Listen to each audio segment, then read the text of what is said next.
Bonjour, cette vidéo est la première d'une série sur la retouche photo. Le but aujourd'hui est de vous montrer comment on passe de cette image à cette image. Alors vous voyez, il y a une grosse différence entre les deux et pour obtenir ce résultat, pas besoin d'avoir un appareil super haut de gamme, d'avoir le dernier objectif qui vient de sortir, professionnel. Non, il faut passer un petit peu de temps sur son ordinateur pour en fait être capable de retoucher l'image, pour la développer, puisque en réalité votre appareil, lorsqu'il prend une photo, prend quelque chose d'assez neutre, d'accord? Le but est de prendre une image neutre pour vous permettre ensuite, par la suite, d'appliquer votre look sur cette image. Et c'est là tout l'intérêt des logiciels de retouche. On parle souvent de retouche, moi je préfère parler de développement, vraiment pour indiquer que je suis pas en train de transformer des morceaux de l'image, etc. Je suis simplement en train de la développer comme on le faisait dans un labo photo sur de l'argentique. Et donc ça me permet de donner mon look à mes photos. Donc c'est un petit peu le but de cette série de vidéos, de vous montrer ce qu'on est capable de faire avec un logiciel de traitement d'image. Donc tout de suite, on va passer dans Lightroom pour voir comment est-ce qu'on est capable d'améliorer cette photo. Nous voici donc dans Lightroom, le logiciel que j'utilise, logiciel d'Adobe que j'utilise pour importer, trier, organiser et puis développer mes photos. Il y a d'autres logiciels qui existent bien sûr sur le marché pour faire à peu près la même chose. Moi, c'est celui que j'utilise depuis un certain nombre d'années, avec lequel je suis assez satisfait, et donc c'est celui-ci que je vais utiliser pour traiter cette photo. Alors première chose que vous remarquerez, c'est que mon Lightroom est en anglais. De mon côté, je vous conseille de travailler avec des logiciels en anglais. En photo, c'est plus simple pour trouver de la documentation sur Internet, de trouver des tutos, etc. Cependant, si vous n'êtes pas à l'aise, si vous êtes débutant, normalement les termes, vous les connaissez pas vraiment. Donc a priori, que ce soit en anglais ou en français, c'est pas vraiment plus difficile de les apprendre. Mais c'est vrai que si vous en connaissez déjà un certain nombre, que vous n'êtes pas habitué aux termes en anglais, il n'y a pas de problème, vous pouvez tout à fait avoir Lightroom en français. Les boutons se trouvent au même endroit, donc il n'y a pas de raison que vous puissiez pas les trouver. Je suis dans le module Develop ici, donc j'ai déjà sélectionné ma photo dans la bibliothèque et je suis dans le module Develop pour pouvoir appliquer mes changements. Donc on va commencer tout de suite dans Lightroom. On travaille de haut en bas, c'est comme ça que ça fonctionne habituellement. On va passer les panneaux les uns après les autres de haut en bas, peut-être pas tous, on n'a pas besoin de tous ces panneaux, juste quelques-uns vont nous suffire pour aujourd'hui. Mais avant même d'entrer dans ces panneaux, la première étape c'est de recadrer cette photo. J'aime pas du tout l'aspect ici, c'est une photo, on le voit bien là, tout est en long, c'est une photo de paysage donc assez qui n'est pas large en tant que tel, puisque je suis à 50 et quelques millimètres, 52 ici, mais en tout cas beaucoup trop de ciel, beaucoup trop de sol ici, de neige, ça m'intéresse pas, donc je vais aller prendre du 16/9 ici, et je vais aligner ma photo à peu près comme ça. Ouais, je pense quelque chose comme ça, ça me plaît bien, voilà. Maintenant, ce que je vais faire, c'est que je vais la recadrer de nouveau parce qu'en fait, là, c'est beaucoup, il n'est pas centré. Le bois, le sujet au milieu, là, cette petite île au milieu de ce lac enneigé, et le sujet, et c'est pas centré. Donc, ça me plaît pas. Je vais recadrer ça comme ça. Voilà, ça, c'est mieux. Maintenant, je passe à l'étape Basic, ok, donc je rentre dans mon panneau Basic ici et je vais tout simplement monter un peu l'exposition parce que ma photo elle est trop sombre. Alors l'exposition ici, vous voyez, comme sur votre appareil photo, vous avez une compensation d'exposition, et bien c'est un peu le même concept là, le même concept dans le sens que ça va augmenter la luminosité ou la baisser de votre photo, mais évidemment ça agit pas du tout sous les mêmes paramètres. Votre appareil photo, lorsque vous changez la compensation de l'exposition, ça va changer l'ouverture, la vitesse et la sensibilité. Ici, évidemment, la photo est déjà prise, mais on est capable quand même d'augmenter la luminosité de manière assez conséquente. Faut pas aller trop haut, bien sûr, sinon ça brûle l'image, aucun intérêt. Donc moi, ce que je vais faire, c'est, j'aime bien y aller par des plages de 25, 0,25 c'est pas assez, 0,5, ouais, ça va pour l'instant. Donc je vais rester à 0,25. Ensuite ici, je vais passer cette section-là pour le moment parce que en fait, je vais m'en servir beaucoup de cette section à Light Shadows, Whites and Blacks. Ça permet en gros de monter les hautes lumières ici, vous voyez, de monter mes hautes lumières ou de les baisser, à l'inverse. Ça va permettre pour les shadows, vous voyez ici les ombres, le bois au milieu, je suis capable de récupérer vraiment énormément de détails dans les ombres, ou inversement de le rendre beaucoup plus foncé. Je vais m'en servir, mais je vais m'en servir juste à certaines zones de l'image, donc c'est pas dans ce panneau qu'on fait cette opération-là. Donc je vais l'ignorer pour l'instant et je vais continuer à descendre. Ici, la clarté, clarity, je vais l'augmenter. La clarté, ce que ça fait, vous voyez, ça ajoute beaucoup de contraste dans l'image, ça récupère beaucoup de texture. Si vous voyez la neige en bas ou le ciel aussi, eh bien ça récupère beaucoup de texture hein, dans ces éléments-là. Donc super intéressant comme curseur. Faut faire attention quand on a des images avec beaucoup de couleurs très saturées, on peut pas monter beaucoup la clarté avant que ça fasse n'importe quoi. Donc moi dans mon cas, l'image elle est assez elle est pas noir et blanc, mais elle est quand même assez terne. Il n'y a pas beaucoup de couleurs pétantes, hein, c'est l'hiver là. Donc je peux me permettre de la monter de manière assez importante finalement, sans que ça détériore trop mon image. Je vous montre là, je zoome, je vous montrer le avant-après aussi. Donc avant, après, c'est déjà beaucoup mieux. Juste le fait d'augmenter l'exposition puis d'ajouter un peu de clarté, c'est bien mieux. Donc voilà. Maintenant qu'on a fait ça, on va utiliser le slider qui est en dessous, le curseur qui est en dessous, qui est Dehaze, qui permet d'enlever de la brume, ou d'en ajouter, d'accord, ou d'en enlever. Et là, j'ai pas de brume, mais en fait, ce que ça va faire, c'est que ça va ajouter de la saturation, ça va rendre les couleurs un petit peu plus pétantes, mais juste sur certaines zones de mon image, en fait. Donc là, je vais m'arrêter à quelque chose à peu près par ici. Voilà, et là, ça a ramené mais tellement plus de détails, c'est surtout ça que ça fait, hein, le Dehaze, c'est que ça va ramener du détail dans certaines zones, comme ici le sol ou le ciel. Si je vous montre avant, voilà, on a l'impression que c'est juste une couleur unie, le ciel, sur cette photo, alors qu'en fait, on se rend compte, une fois qu'on a appliqué ces changements-là, qu'il y a beaucoup de détails, on a vraiment des nuages, donc ça rend la photo tout de suite beaucoup plus intéressante. Maintenant, on va améliorer les couleurs un petit peu, rendre ça un petit peu plus pétant. Le but, c'est de rester sur une photo quand même, c'est une photo d'hiver, d'un paysage d'hiver, donc on ne veut pas des couleurs flashy, il ne faut pas exagérer, de toute façon, ce serait assez difficile de faire ça sur cette photo, il n'y a pas beaucoup de couleurs à améliorer, mais quand même, pour l'intensité des couleurs, on a la vibrance et la saturation. Ces deux curseurs augmentent l'intensité des couleurs. La différence, c'est que la saturation le fait sur l'intégralité de l'image, comme vous pouvez le voir ici. Si je mets complètement à gauche, j'ai plus de couleurs, c'est le noir et blanc. Si je mets complètement à droite, c'est exagéré ici, hein, beaucoup trop de couleurs. La vibrance, ça va le faire juste sur certaines zones de l'image. Comme vous le voyez, les zones qui sont un peu plus claires, blanches, restent neutres finalement, et sont les zones plus foncées qui vont prendre un peu plus de saturation. Donc ce que je vais faire, c'est que je vais augmenter légèrement ma vibrance, d'accord? Là, on va l'augmenter par ici, voilà, et je vais laisser la saturation comme elle est pour le moment. Prochaine étape, je vais augmenter un petit peu le contraste de cette image. Alors le problème quand on augmente le contraste, c'est que ça va, forcément les zones noires vont devenir plus noires, les zones blanches plus blanches, et là vous allez me dire, mais c'est déjà très sombre au centre, on s'inquiète pas, on va le récupérer par la suite. Il y a beaucoup de choses comme ça où quand on fait des ajustements, on va être obligé de repasser sur d'autres ajustements parce que finalement, ils rentrent un peu en conflit. Et là, effectivement, mon image, oui, j'ai augmenté le contraste, mais ça commence à être vraiment très sombre au centre. Ça, on va le traiter par après. Donc pour l'instant, on l'ignore. Je vais continuer et je vais aller dans la Tone Curve. C'est un moyen d'ajouter du contraste. C'est un moyen encore de traiter mes highlights, shadows, blacks and whites, comme je disais tout à l'heure. Au lieu d'utiliser finalement ici ces éléments-là, ces quatre éléments-là, je suis capable d'aller utiliser ça. Là, ça va s'appliquer sur toute l'image. Je vais ajouter juste un peu de peps et donc je veux vous montrer ce module-là. Mais ensuite, on va traiter uniquement le centre, comme je le disais tout à l'heure. Donc, comment est-ce qu'on ajoute un peu de peps avec la Tone Curve? Eh bien, en fait, on va faire une forme de S. On va monter un petit peu ici. Ça, ce sont mes hautes lumières, d'accord? Donc, lorsque je monte ici la courbe, eh bien, j'augmente mes hautes lumières, d'accord? Là, je les baisse et je suis capable de, en allant gauche à droite, de sélectionner c'est quoi la zone que je veux, sur laquelle je veux travailler, d'accord? Donc là, moi, je vais augmenter légèrement mes hautes lumières. Je dis bien légèrement, faut pas pousser, hein, parce que sinon ça va vraiment être n'importe quoi niveau contraste. Et baisser légèrement mes ombres.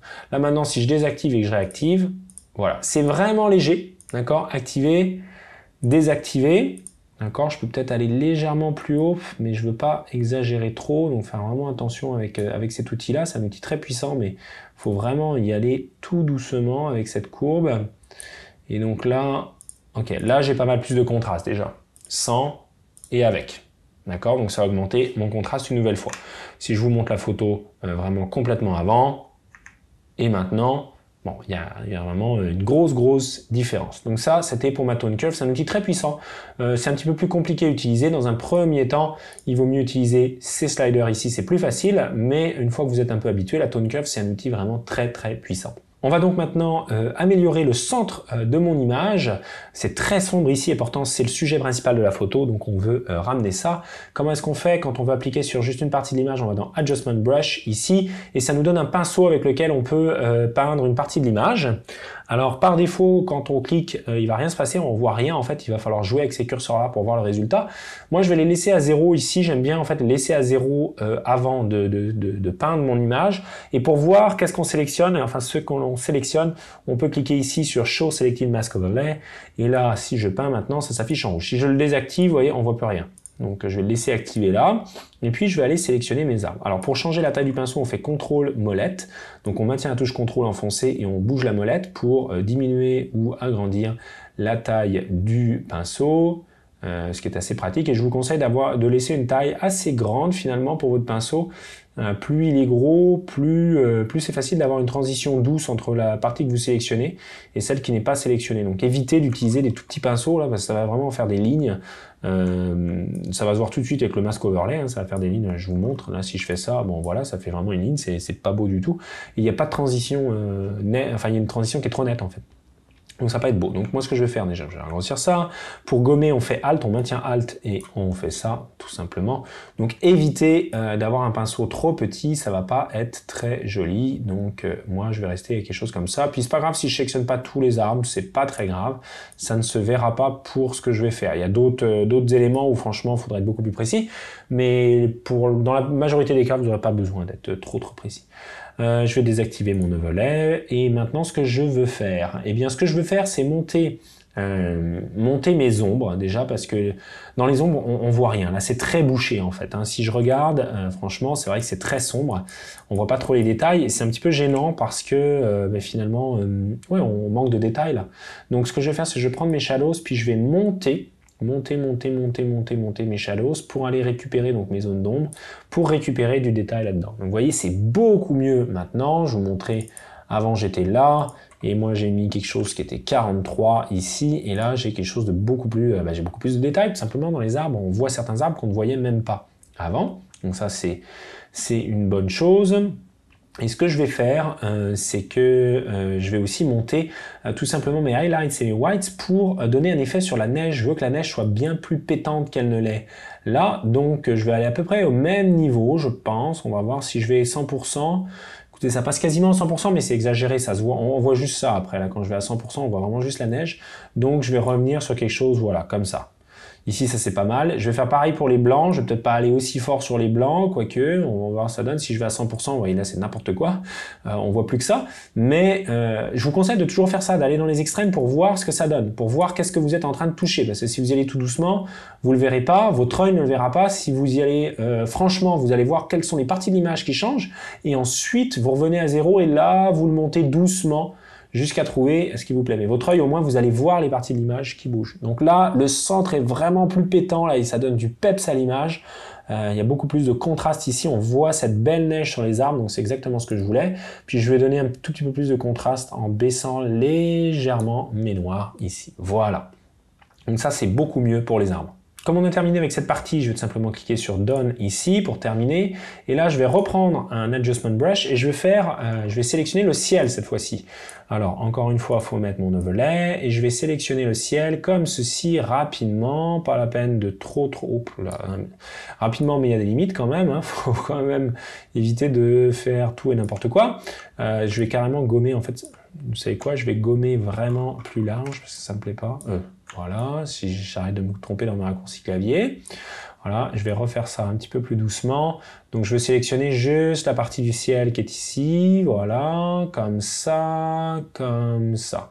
Je pense que ça me plaît. Quelque chose comme ça. Alors évidemment, le problème c'est... Ça va toujours être difficile de savoir jusqu'où est-ce qu'il faut aller au niveau des arbres parce que le problème c'est que si je sélectionne trop de ciel là, ça va donner une coupure trop nette, ça va se voir. En même temps, si j'en sélectionne pas, ça va aussi donner une coupure trop nette au niveau du ciel. Donc faut trouver le juste milieu, c'est pas toujours super évident là. Pour avoir quelque chose de naturel dans la coupure, ça peut être problématique. Alors on peut passer du temps à détourer ça beaucoup mieux que ce que je suis en train de le faire. C'est pas le but de cette vidéo, je veux quand même vous montrer ça assez rapidement. On va dire que c'est assez, ça devrait être assez, mais il se peut que ça donne un léger effet de halo autour de mes arbres. Si c'est le cas, vous saurez qu'il faut passer un petit peu plus de temps pour détourer ici les arbres. Donc ce que je vais faire, c'est que je vais augmenter le contraste de mon ciel, je vais le rendre plus pétant, mon ciel, et je vais même augmenter ça encore avec ici mes highlights. Je vais augmenter les whites un petit peu. Là, les blacks, on va les baisser pour donner plus de contraste. Et puis pareil pour mes shadows. Je vais faire quelque chose comme ça. Donc là, il faut vraiment se tester en fait pour voir ce que ça donne. Là, c'est quelque chose qui moi me plaît plutôt bien, je dirais. Si ce n'est que c'est beaucoup trop contrasté. Ça, tout à fait conscient de ça, il n'y a pas de doute, mais vous allez voir, il y a une technique après. Je veux volontairement vraiment rendre le ciel très contrasté. Vous allez voir, on va le baisser par la suite, mais c'est pour vraiment créer ce contraste. Et puis vous voyez, il y a une couleur légèrement rose qui est ici, et c'est ça que je voulais récupérer, parce que quand j'ai pris la photo, il y avait une teinte légèrement rose, enfin pourpre en fait, mauve dans le ciel, puisque c'était le coucher de soleil, et c'est ça que je récupérais. Et là, on le voit légèrement ici, c'est exactement ça que je voulais récupérer. Donc je suis plutôt content, mais là c'est un peu exagéré. On va voir comment est-ce qu'on est capable de se débrouiller avec ça par la suite. Alors autre chose, dans mon image, si je zoome un petit peu dans l'image, je peux me rendre compte ici qu'il y a beaucoup de bruit qui commence à se créer, enfin beaucoup, il y a un peu de bruit qui commence à se créer. Oups, j'ai fait une bêtise. Ouais, non, c'est correct. Ouais, il y a donc du bruit qui commence à se créer dans l'image, c'est normal, je bouge beaucoup de curseurs, je les monte beaucoup, un peu à l'extrême là parfois, donc ça va créer du bruit par rapport à si je monte avant, voilà, il y a très peu de bruit dans le ciel, forcément à force de rajouter du contraste, il y en a plus. Donc là, je suis capable de diminuer ici la texture, encore une fois juste sur les arbres, pour, vous voyez, si je le fais à l'extrême, j'ai presque plus de bruit. Moi, je veux pas aller jusque là, je veux que ça reste quand même assez naturel, donc je vais aller peut-être jusqu'ici, là. C'est très subtil sur YouTube, vous risquez de pas vraiment voir le changement, parce que sur YouTube, il y a une compression, mais ça me permet d'adoucir un peu l'image. J'aurais pu aussi utiliser le noise ici pour diminuer le bruit sur mon image, mais bon, pour l'instant, c'est suffisant comme ceci. Maintenant, ce qui choque, c'est évidemment le contraste du ciel, enfin pas le contraste, mais la saturation du ciel qui est beaucoup trop forte ici. Plusieurs façons de le faire. Je peux baisser la saturation juste du ciel, bien sûr. Ce que j'ai peur en faisant ça, c'est que ça va créer un décalage quand même entre les différents éléments de la photo. Bon, bien que là, c'est juste le ciel sur lequel j'ai travaillé, donc ça devrait aller. Mais une manière de faire aussi, c'est de venir ici, puis dans Basic. Et maintenant que j'ai pas mal terminé mes ajustements, pour être franc.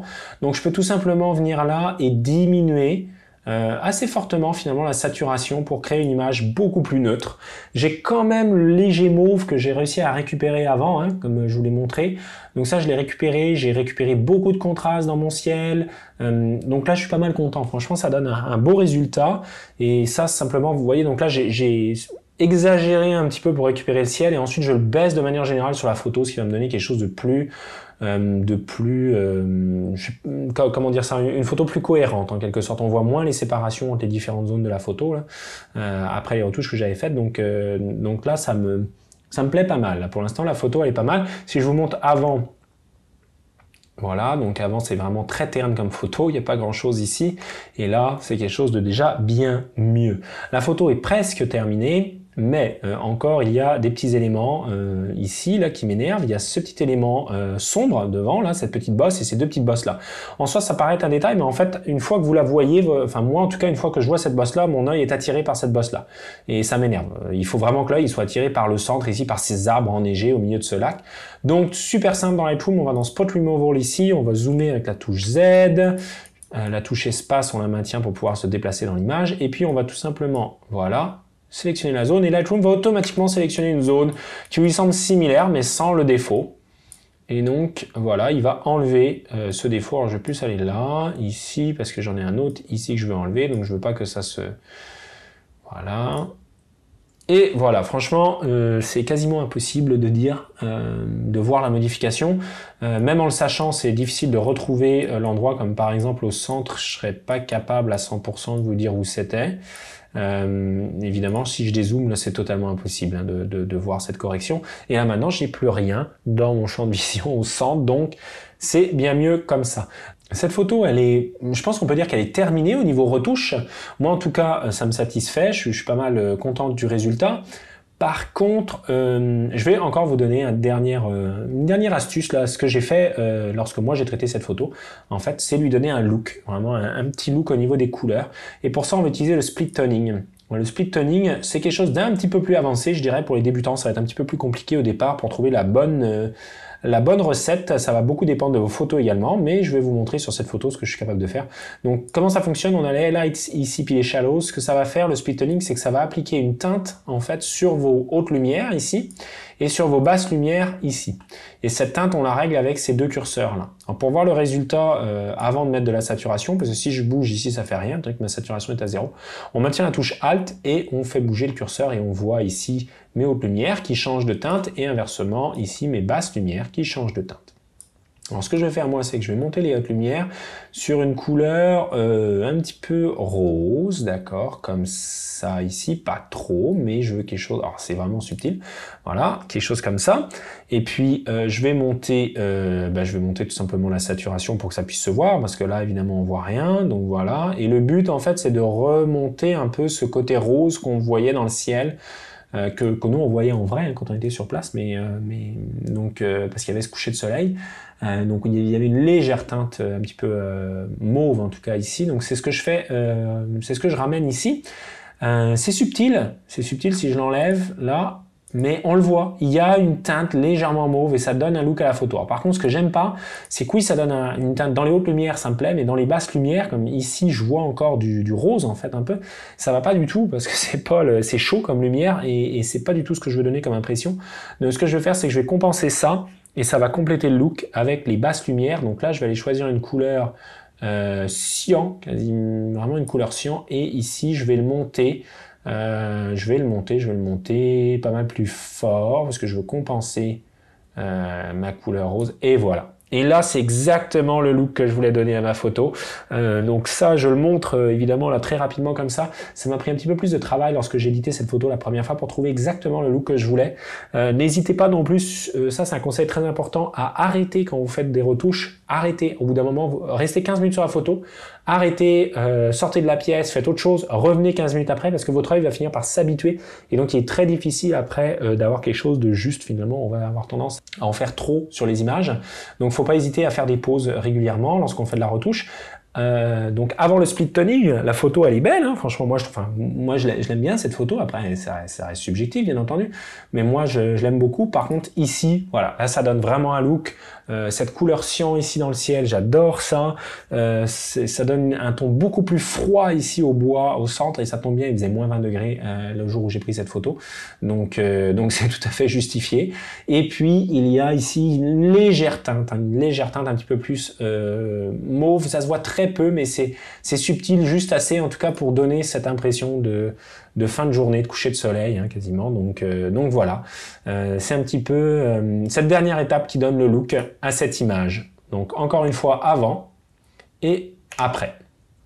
Donc voilà, je pense que ça clôt un petit peu cette vidéo. Vous voyez qu'il y a vraiment une grosse différence entre les deux images et c'est simplement de la retouche assez de base en fait hein, qui permet d'obtenir ça. Je n'ai pas besoin même d'ouvrir Photoshop qui est un logiciel beaucoup plus avancé et qui permet justement d'aller vraiment changer des parties de l'image, même d'aller récupérer d'autres images, de les introduire, de faire une composition, ce qu'on appelle une composition. Pas besoin de tout ça avec Lightroom, c'est beaucoup plus simple finalement avec simplement quelques curseurs. Vous l'avez vu, moi je suis passé au travers de tout le processus pour obtenir le meilleur de ma photo, mais bien entendu il vous est possible de simplement améliorer quelques paramètres et vous pouvez tout simplement être très satisfait du résultat. Donc voilà, j'espère que ça vous aura donné envie de vous lancer vous aussi dans le développement de vos photos et donc en attendant de se revoir sur la chaîne, je vous dis à bientôt.